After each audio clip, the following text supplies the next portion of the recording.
If you're a long-time listener to the programme, you will know that certainly in light of October the 7th, when I've tried to have conversations with some people, it's become very difficult to do so because all they can hear, if you say the slightest thing that explains the situation that Israelis are in their day-to-day lives and the threat posed to them by their neighbours, if you say the slightest thing just to give an account of that, not giving a view on who's right and who's wrong, just giving an account of it, people bellow at you and tell you that you're a baby killer or you're this or you're a genocidal maniac or this. I get tons of it on social media. And I've got a slightly tamer example of it here from Chris. He says, did I just hear your interviewee say the IDF is trying to avoid killing civilians in Lebanon? I can't believe what I'm hearing. And Sheila said nothing. What complete, utter rubbish. Israel do not care, period. They carry out ethnic cleansing, bordering genocide, he says, in Gaza, and they're doing the same in Lebanon, backed by the US, Israeli government, and Netanyahu are a bunch of utter murdering savages. I'm just stating the truth, says Chris. Well, Chris, my guest just now, Jonathan, is correct. He's factually correct to say that Israel gives warnings to civilians. It didn't in this case for the reasons he described. We've been, he and I, talking. I mean, I was pushing him on the fact that this tactic by the Israelis isn't working for them, let alone anybody else. It's not working for them. I can have a conversation, Chris, that looks at different sides, different aspects of the story without you reducing everything to a screaming, shouting text. It doesn't get... The reason I get so furious about it is, do you know who it doesn't help? The people being bombed. What it does is it satisfies your need to scream and shout at somebody, and it doesn't help anybody. We're all just trying to make sense of an incredibly difficult part of the world where the people living there, the poor, benighted people living there, are in a situation none of us, unless we've lived it, could possibly fully understand. So let's none of us, myself included, assume we are the wise guru of how to solve the crisis in the Middle East. It hasn't been solved for decades. What makes you, Chris, think that you know the answer to it? I certainly don't. Ahmed in Wembley, hello. Hi, Sheila. Thanks for taking my call. To be honest with you, my blood is boiling a little bit from your last caller, Jonathan. He was a guest of mine, Yeah. I mean, how is he justifying hitting civilian areas and in the manner it was hit as well? It wasn't, even if there was, he's saying, there was, the areas they hit were definitely not Hezbollah areas. Everybody on the ground will testify to that. They're not in that area at all. And even if they were, it's heavily... Well, hang on.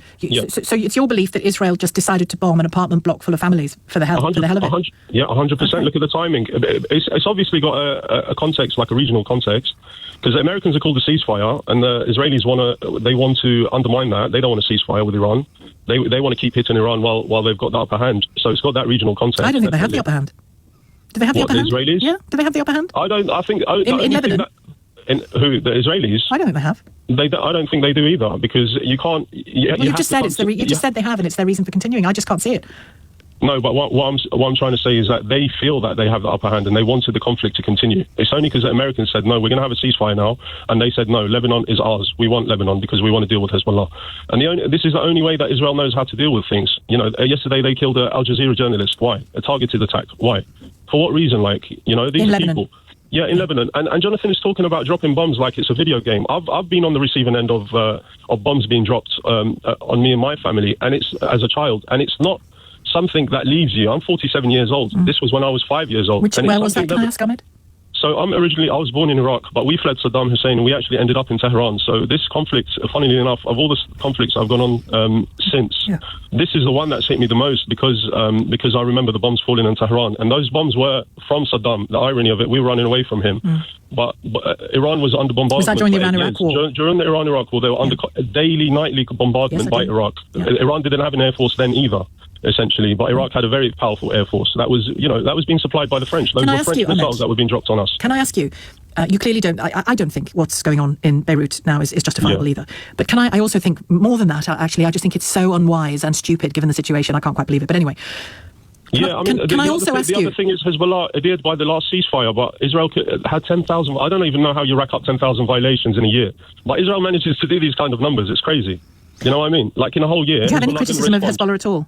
Sorry? Do you have any criticism of Hezbollah at all or not? No, I have a lot of criticism. I don't think that they should have joined this latest round of fighting. They shouldn't have broke their ceasefire. Should they be Hezbollah, the fighting force? I mean, should they be allowed to exist? They're not the Lebanese army. I think they're backed by a foreign country. They've morphed. So in 1982, around that period when they were formed legitimately to resist Israeli occupation. Well, they are legitimate as a political force for sure, but they're not a Lebanese army, and they're in Lebanon. No, they're not. Acting like an army. But we have to understand, Lebanon is a very small country, and they're very diverse. It doesn't matter. It doesn't matter, Ahmed. A country has its own army.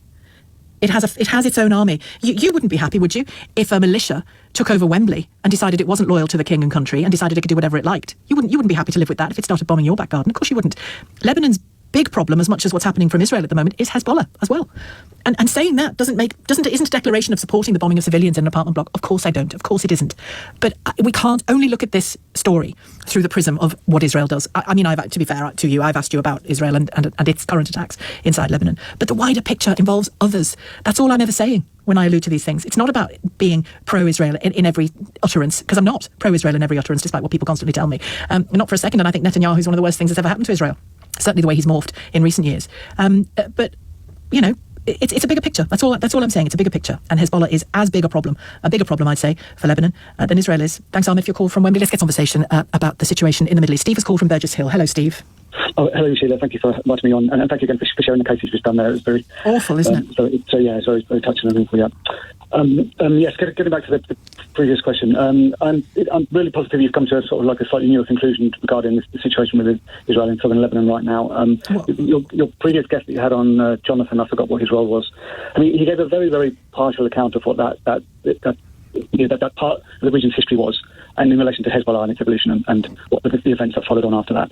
Mischaracterising it in some way. You started to correct that a little bit by stating that Hezbollah, the military arm of Hezbollah, and then continuing the sentence. We know, of course, that Hezbollah is not just a military component. No, if Hezbollah members of parliament are voted in, so be it. They're in parliament. They have their place in the Lebanese government. But that doesn't justify them having a shadow army. That would be like saying it's okay for the Green Party to have an army. I'm not equating the Green Party with Hezbollah. I'm just saying it would be like saying, guess what? We've got one or two MPs. Oh, listen, form your own army. Go around killing people. Bomb the neighbouring country. It's fine. It's not fine. Oh, look, another neighbouring country is supporting you and giving you millions of pounds to do it. It's completely unacceptable. That's also not fine too, as well, the way that you've characterised it. Again, that's a sleight of hand. That's a diversion. Oh, it's not. It's central to the problem, Steve. It is central to the current problem, yes, but we need to look about why Hezbollah came into existence. And if you go back to as a previous caller mentioned, the time Israel invaded, 1982, the creation of Hezbollah, all of this, the Southern Lebanon army that followed on to that until the early 2000s, Hezbollah were the Shia-based organisation that protected the Shia communities, who were not protected by the FLA, for example, and therefore are still in place. The Free Lebanon Army, is that the FLA?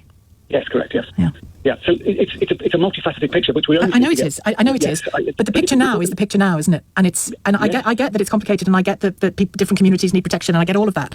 But this is a man, my guest, Jonathan, who had to leave. He's a Christian. I mean, I don't even want to describe what religion people are, really. He happens to be a Christian. He lived in Lebanon, and Lebanon was, I think, a predominantly Christian country for a long time, wasn't it? Before the early 80s. But he was a Lebanese citizen who essentially had to leave because he was threatened by Hezbollah. Okay, so but if we're talking about now, because you want to talk about now and today and this week's events, okay, then that can be characterised quite simply that Israel has no restraints whatsoever. It will do and will continue to do whatever it deems necessary, regardless of the civilian consequences with that. Thousands have already died in the last couple of years inside Lebanon, and thousands more will die. But Steve, if Israel, I don't think Israel goes about its business in the right way all the time at all, despite what people will tell you. But if Israel wanted to have, quotes, no restraint at all, we'd be looking at a very different picture indeed. No. How would we? How would it get possibly worse? Apart from then just increasing the ferocity and the volume. It's terrible. I'm not saying it's good. I'm just saying it could be a whole lot worse. For example, they could have not told 1.5 million people to leave. And how does that help? Well, frankly, Steve, I'll tell you how it helps. Again, this isn't justifying what Israel are doing. I'm just telling you how advising a population to leave because you're going to drop bombs in a city. Would you want to know that? I'd want to know that, and I'd get the hell out, wouldn't you? No. Okay. Why should they leave? Why should 1 million people be uplifted? Oh, I hear you, but I'd still... My nearest town is Brighton. It's got like 750,000 people in it. Yeah. So we're talking 4 times the size of Brighton. They have to suddenly up sticks and move. I'm not saying it's good. I'm saying it's preferable to being bombed. That's what I'm saying. No, what's more preferable is them not bombing in the first place. Of course it is, but let's focus on the topic that they're killing people indiscriminately. So are Hezbollah. No, not to the same degree. Well, it's not about degrees if you're dead, is it? It's like, they only killed me today. The degree isn't the point, Steve. The degree isn't the point. Oh, great, Hezbollah only killed me. That's good. They still killed you. You're diverting to such a degree. That's a fallacious argument in the greatest, most egregious terms, considering that people are dying on a daily basis. And do you think I think that's fine? Well, of course you don't think it's fine, but you're still doing it. It's not. I'm not doing it. I'm not killing anybody. It's a fallacious argument. I'm not killing anybody. What I'm saying, Steve, what I'm saying to you is, you said, I'm responding to things you say. Yeah. So please speak judiciously. You said Israel is showing no restraint at all. It is. I don't like what they're doing in Beirut, but it did. Describe it then. I've described it to you. I've described it to you. Warnings, leave. Giving the warnings that people are leaving. It's not great. Of course it's not great. But it's a kind of restraint. Well, Steve, did we send notes to the people of Dresden and tell them to get out? No, we didn't. We killed 35 to 40,000 of them in 2 nights. That is not restraint. That's them trying to give a figment of cover. And you're just amplifying that. I'm not. I'm describing. Steve, I'm a reporter at heart. I happen to be presenting radio programmes, but I'm a reporter at heart. I'm telling you some of the detail of what happens, including the horror of the killing of civilians. Let me tell you a little bit about my job. On my job, I have a daily responsibility to look into certain events because we send people around the world for our business's occupation. Yeah. every time that we look into Lebanon, there is every day now for the past, at least since October 2023, there's been civilian casualties, deaths inside Lebanon, inside Southern Lebanon, Southern Beirut in particular, a disproportionate amount of deaths compared to what Hezbollah have done. Because that's a measurement that you're using at the moment. It's not the only one. I've literally... Stop changing. No, I'm not, Steve. I'm not changing anything, because guess what? It's all on air and you can listen back to it. I'm not changing anything. I have spoken about the civilian harm that's being done in Beirut. I have spoken against the civilian harm that's being done in Beirut. I don't think it's wise to be doing what Israel is doing. But when you say they're not showing any restraint and I respond, you start shouting at me. I'm not shouting, but you are given one example that is not stopping anybody from getting killed. An example of restraint. Just give me examples of what... Tell you what, give me some examples of what might happen in Lebanon that could stop people getting killed. Can you guess what they might be? Yes, I can. Right? And if you let me speak for them, I'll give two examples. I'm happy to. Number one is stop firing airstrikes into southern Lebanon and southern Beirut. Number one.